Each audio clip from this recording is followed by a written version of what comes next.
కేటీఆర్కు అక్రమంగా నోటీసులు ఇష్యూ చేశారంటూ బీఆర్ఎస్వి చాలామంది నాయకులు అయితే ప్రభుత్వాన్ని విమర్శిస్తున్నారు. ప్రస్తుతం మనతో పాటు బీఆర్ఎస్వి రాష్ట్ర కార్యదర్శి ప్రశాంత్ గౌడ్ ఉన్నారు. మాట్లాడించే ప్రయత్నం చేద్దాం. చెప్పండి, ఎట్లా చూస్తారు కేటీఆర్ అరెస్ట్ని? ఇది ఒక పెద్ద ఫాల్స్ కేసు అన్న.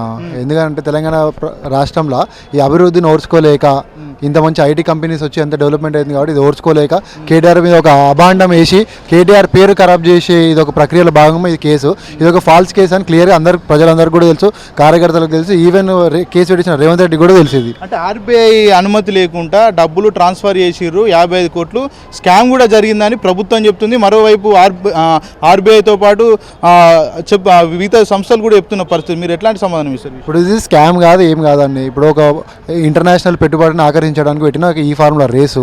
దీనిలో స్కామ్ ఎందుకు జరిగింది? స్కామ్ జరిగితే కేసు పెట్టమని చెప్తున్నాం కదా. ఇట్లాంటి ఫాల్స్ కేసు కాదు, ఇన్వెస్టిగేషన్ చేయమని చెప్తున్నాం. అదే ఇన్వెస్టిగేషన్కి వెళ్ళిండు కదా. అంటే ఇన్వెస్టిగేషన్లో కూడా కేటీఆర్ సహకరించలేదని కూడా వాళ్ళు చెప్తున్న పరిస్థితి. ఇప్పుడు మేము ఒకటే అడిగినాము, కేటీఆర్ గారు చెప్పింది ఏంది, మేము మా అడ్వకేట్ సమక్షంలో మేము వస్తాము, అడ్వకేట్ సమక్షంలో మీరు ఏది ఉన్నా కూడా మీరు ఇంటరాగేషన్ చేసుకోవచ్చు, మీరు అడగవచ్చు, విచారణకు సిద్ధమని చెప్పినాము. వాళ్ళకి ఎందుకు భయము? అడ్వకేట్స్ ఉంటే ఏం భయమైంది? ఎందుకంటే కేటీఆర్ గారు క్లియర్గా వాళ్ళు స్టేట్మెంట్ ఇచ్చినాడు.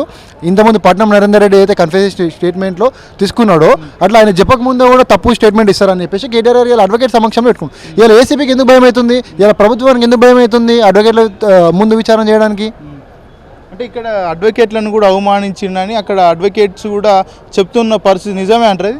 అవును, ఇప్పుడు ఎవరు అవమానించినారని? అడ్వకేట్లను కూడా, అంటే న్యాయ వ్యవస్థను కూడా కించపరిచిండు, అవమానపరిచిరని లాయర్లు కూడా ఇంతకుముందు వాపోతున్న పరిస్థితి. అదే చెప్తున్నా కదండి. ఇప్పుడు అడ్వకేట్లు ఎందుకు రావద్దు? అడ్వకేట్ల సమక్షంలో జరుగుతామని కోర్టే చెప్పిందండి. అడ్వకేట్ల సమక్షంలో మీరు విచారణ చేసుకోవచ్చు అని. ఇలా ఏసీపీకి ఏం ప్రాబ్లం ఉంది అంటే వాళ్ళ ప్లాన్లో వాళ్ళు ఉన్నారు. కేటీఆర్ గారు ఒకటి చెప్తే వారు ఒకటి మీడియాకి రిలీజ్ చేస్తారు. కేటీఆర్ గారు తప్పు చేయాలని చెప్తే కేటీఆర్ గారు ఆల్రెడీ ఒప్పుకున్నారు, ఇంకొక ఎవరో ఉన్నారని చెప్పేసి గుంజుతారు.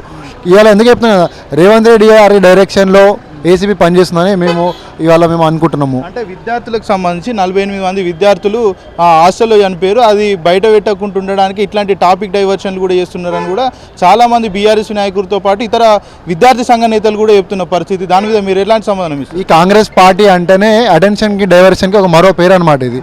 ఎందుకనంటే ఇప్పుడు ఇవాళ విద్యార్థులు చనిపోయినారు, దాని గురించి ఎక్కడ చర్చించి ఎక్కడ అసెంబ్లీలో నిలిచివేస్తారని అసెంబ్లీలో అన్నీ డైవర్ట్ చేసిండు. తర్వాత ఈ ఏసీబీ కేసు పెట్టించి రైతులకి డబ్బులు ఇవ్వలేడు, రైతు బంద్ ఇవ్వలేదు, దాన్ని డైవర్ట్ చేయండి. అదే అటెన్షన్ డైవర్షన్లో మొదటి ప్లేస్ ఎవరికైనా వస్తుందంటే కాంగ్రెస్ పార్టీకి, రేవంత్ రెడ్డికి తెలుసు అనమాట. ఈ అటెన్షన్ డైవర్షన్ భాగంలోనే ఈ కేసు కూడా ఇవాళ ఏసీబీ కేసు కూడా ఫాల్స్ కేసు కేటీఆర్ గారి మీద పెట్టడం జరిగింది. అంటే ఫాల్స్ కేసే అంటారు? 100% ఫాల్స్ కేసే అండి. ఇప్పుడు విచారణ జరగడానికి మేము పోతుంటే వాళ్ళకి ఎందుకు భయం? ఏదో ఒకటి చేసి ఆపాలని చెప్పేసి. అంటే 55 కోట్లు పెట్టుబడి పెట్టి దానివల్ల ఎట్లాంటి అవసరం లేకుండా వృధా చేసిన డబ్బులను కూడా కాంగ్రెస్ నేతలు ఆరోపిస్తున్నారు. ఇప్పుడు ఎట్లా వృధా అవుతుందండి? ఇప్పుడు ఈ ఫార్ములా అనేది ఇక్కడ పెడితే హైదరాబాద్లో, ఇంటర్నేషనల్లో కూడా ప్రపంచ దేశాలకు కూడా హైదరాబాద్ అనే నగరం ఉన్నది, ఇక్కడ మనం పెట్టుబడులు పెట్టుకోవచ్చు అనే దిశగా ఆకర్షించవచ్చు అనే విధంగా ఇలా ఈ ఫార్ములా రేస్ పెట్టింది. ఒకవేళ దాంతో అవసరం రాష్ట్రానికి ఉంటే ఇప్పుడు ఉన్నటువంటి ప్రభుత్వం కూడా దాన్ని కొనసాగిస్తుండే కదా. ఈ ప్రభుత్వానికి ఏంటి అంటే కళ్ళు ఓరలేక మంట. ఎందుకనంటే కేటీఆర్ గారు ఆల్రెడీ మాట్లాడినారు కాబట్టి. ఇప్పుడు తమిళనాడుకి వెళ్ళిపోయినది, ఎందుకు తమిళనాడు వాళ్ళు ఎందుకు పెట్టుకోరు? అక్కడ వీళ్ళ మిత్రపక్షమే ఉన్నది కదా గవర్నమెంట్, వాళ్ళు ఎందుకు సహకరిస్తున్నారు దానికి? అంటే వాళ్ళకు కూడా తెలుసు దీనివల్ల ఇంటర్నేషనల్ పెట్టుబడులు ఇక్కడ వస్తాయి, పెద్ద పెద్ద వాళ్ళు వచ్చి ఇక్కడ పెట్టుబడులు పెట్టి రాష్ట్రం అభివృద్ధి అయిందని. రేవంత్ రెడ్డికి రాష్ట్రం అభివృద్ధి చేయడం ఇష్టం లేదనమాట. అంటే ఒకవేళ ఏసీబీ తప్పుడు కేసు బనాయిస్తే అటు ఈడీ కూడా కేసు నమోదు చేసింది కదా. అవును, ఇప్పుడు వాళ్ళ బీజేపీ కాంగ్రెస్ ఇద్దరు బాయ్ అన్న. ఆల్రెడీ రేవంత్ రెడ్డి చెప్పిండు బడే బాయ్ అని చెప్పేసి క్లియర్గా చెప్పిండు. వాళ్ళిద్దరు ఒకటయ్యి రాష్ట్రంలో తెలంగాణ ప్రాంతీయ పార్టీ లేకుండా ఉండాలని, కేటీఆర్ గారి పేరు ఖరాబ్ చేయాలని ఇది ఒక ప్లాను. దీన్ని ఎంత చేసినా కూడా ఇందాక కొంతమంది వేరే ప్రెస్ మిత్రుడు అన్న కేటీఆర్ భయపడ్డా రిటర్న్ ఎందుకు వచ్చినా అడిగినాడు. నేను అదే చెప్తున్నా కదా, తెలంగాణ రాష్ట్రంలో ఉన్న బీఆర్ఎస్ కార్యకర్తలు కింద వార్డు స్థాయి కార్యకర్తల నుండి పైన ఉన్న కార్యకర్తల దాకా బలమే కేటీఆర్. అట్లాంటిది కేటీఆర్ భయపడతారా అన్న? కేటీఆర్ అనే వ్యక్తి భయపడాలని ఒక శక్తి ఇవాళ తెలంగాణ రాష్ట్రంని అభివృద్ధి చేసింది అని అంటే ఏ చిన్నపిల్లని చాకలో పట్టుకున్న పిల్లని అడిగినా కూడా కేటీఆర్ అంటారు. అది ఓర్వలేక రేవంత్ రెడ్డికి పరిపాలన చేయడం చేతగాక రేవంత్ రెడ్డి కూడా హైదరాబాద్ను విశ్వనగరంగా తీర్చిదిద్దుతా, ఏదైతే మూసి ఉన్నదో దాన్ని సుందరీకరణ చేసి గ్లోబల్ స్థాయిలో హైదరాబాద్ ఉంచుతా అని చెప్తున్నారు. హైడ్రా అనేది పెట్టి హైదరాబాద్నే లేకుండా చేద్దామనే ప్రయత్నం రేవంత్ రెడ్డి చేసిన తర్వాత అభివృద్ధి ఎట్లా చేశాడు చెప్పండి అన్న? హైడ్రా అనేది తీసుకొని వచ్చి ఎంత ఇబ్బంది పెట్టండి, మీకు తెలియదు ఏమున్నది? ఇవాళ ఏం చేసిండు తెలంగాణ రాష్ట్రంలో మార్పులు అంటే టీఎస్ని టీజీ చేస్తా అంటాడు, వాళ్ళ పేర్లు తీసుకొని ప్రగతి భవన్ తీసుకొని పోయి ప్రజాభవన్ పెట్టినా అంటాడు. దీని అభివృద్ధి అనుకొని మురుస్తురు వాళ్ళు. దాని అభివృద్ధి ఎట్లయితే అన్న?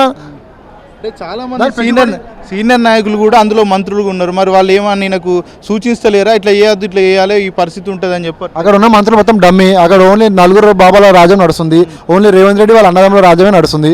ఏ మంత్రులు మాట కూడా ఏ పరిస్థితిలో రేవంత్ రెడ్డి లేడు. అదైతే కొంచెం పిచ్చెక్కినట్టు ఒక హాస్పిటల్ తీసుకుని బాగుంటుంది. కేటీఆర్ కూడా ఆల్రెడీ అన్నాడు అనమాట, ఒకసారి మెంటల్ కండిషన్ బాగాలే అనుకుంటా ముఖ్యమంత్రి గారిది, ఒకసారి హాస్పిటల్కి వెళ్ళి చూసుకుంటే బాగుంటుంది అనేది. అభివృద్ధి పైన దృష్టి పెడతారు అప్పుడైనా సరే.